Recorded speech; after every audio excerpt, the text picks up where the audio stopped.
The time is we bring you news across Nigeria.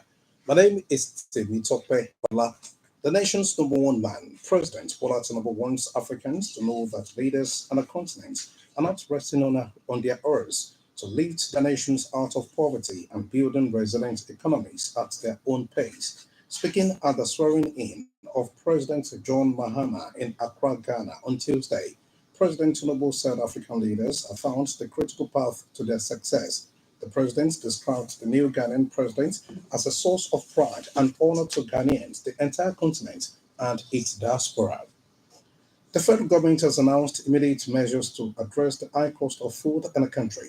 The Minister of Agriculture and Food Security, Senator Abubakar Kyari, announced this on his official X handle.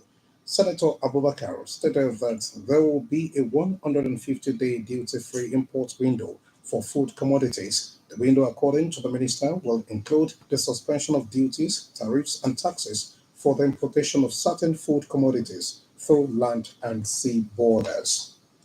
The chairman of the Presidential Committee on Fiscal Policy and Tax Reforms, Mr. Tawo Dele, has identified Lagos State as the biggest loser in the ongoing tax reform efforts. Mr. Oyedele, who led us out when he featured on a television program, noted that Lagos and Rivers states have argued that direct VAT collection would better reflect their contributions. He, however, warned that allowing states to collect VAT independently would create chaos for businesses. According to him, Lagos is the biggest loser as the most companies headquartered in the state currently remit their VAT there due to their centralized finance department. The governors of the northern states have been urged to support the tax reform bills currently before the National Assembly. A former member of the House of Representatives, Mr. Ogene Ego, made the plea in an interview in Lagos on Tuesday.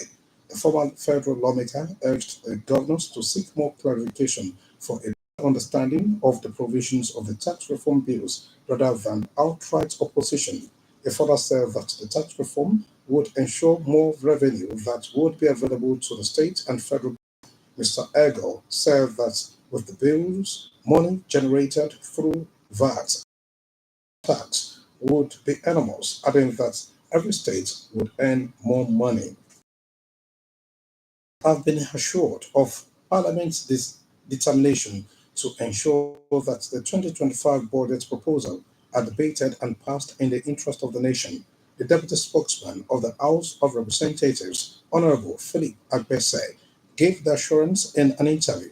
He said priority would be a estimate the lawmaker added that of insecurity in the land. Addressing the soldiers in Mina on Tuesday, Lieutenant General Oluyede advocates insecurity and terrorism from the country. The Quas also noted that he was aware of the challenges facing the soldiers, assuring that he had taken steps to answer their challenges. He assured the troops that government is looking at how to improve their allowances, build more accommodations, upgrade their current accommodations, and other things that could make their lives. The government will not rest on its words until the issue of human trafficking is nipped in the bud. The Ogun State Commandant of the National Agency for the Prohibition of Trafficking in Persons, NAPTIP, Mrs. Abosede Jimo, stated the city of Ota will come alive on Saturday, the 18th of this month, as the Gamode Club Ota celebrates its 50 years anniversary as well as honor its founding fathers. The president of the club, Honorable Olajide Ojuko, while highlighting up for the celebrations during a news conference in Ota, noted that the 50 years anniversary will showcase the rich heritage of the club as well as the hospitality and legacy of the Awori people.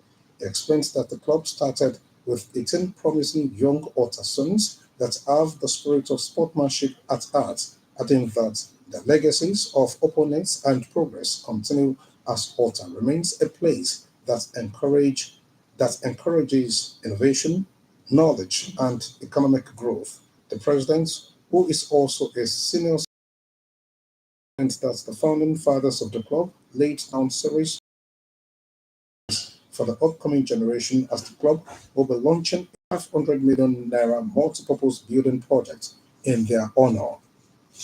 The Ogun State Muslim Pilgrims Welfare Board has commenced sales of forms and other necessary documents for intending pilgrims 2025 Holy Pilgrimage to Mecca and Medina. A statement by the executive of the board, Alhaji Taiwo Ajibola, directed intending pilgrims to pay initial Hajj deposit of 8,500,000 naira, pending the final approval of the Hajj fare by the National Hajj Commission of Nigeria. The board also urged those who have obtained funds to submit them, along with the photocopies of payment receipts, 10 colored passport photographs with white background, photocopies of certificates of origin, international passports, and photocopy of data page and photocopy of NIN certificates. It advised them to complete their payments and submit their forms, as visa processing will commence on Friday, February 28, 2025.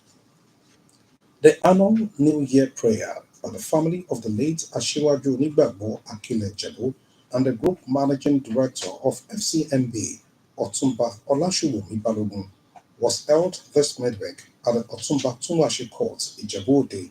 The program tagged Endless Thanksgiving, which featured series of hymns, anthems, and scripture reading, was well attended and conducted by the Christian Association of Nigeria, Ijebu-Ode chapter. In an exhortation, Reverend Father Vincent Ayeni spoke extensively on acceptable thanksgiving, saying, "For being alive alone is enough to give thanks to God." He said, though the country is facing many challenges, the citizens should make thanksgiving their watchword, appreciating God this year and trusting Him for all their needs. The first and second Bible reading at the event were read by Reverend Abiodun Olubode and Evangelist Oluwatoyin Kemiki, while prayers were offered for Nigerians, Ogun State, Ijebuland, the family of the late business mogul, and the progress of FCMB Group.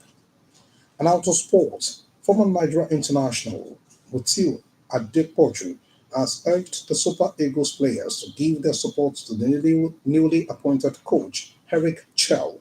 Chell is expected in Abuja on Sunday to finalize the details of his contract. The 47-year-old was named the new Super Eagles head coach by the Nigeria Football Federation (NFF) on Tuesday. In a chat with newsmen, Adepoju appealed to Nigerians and the players to rally round Chell so that it can be successful. That was the news across Nigeria on Audio Sonata on 5FM, packaged by Idris Adolakun.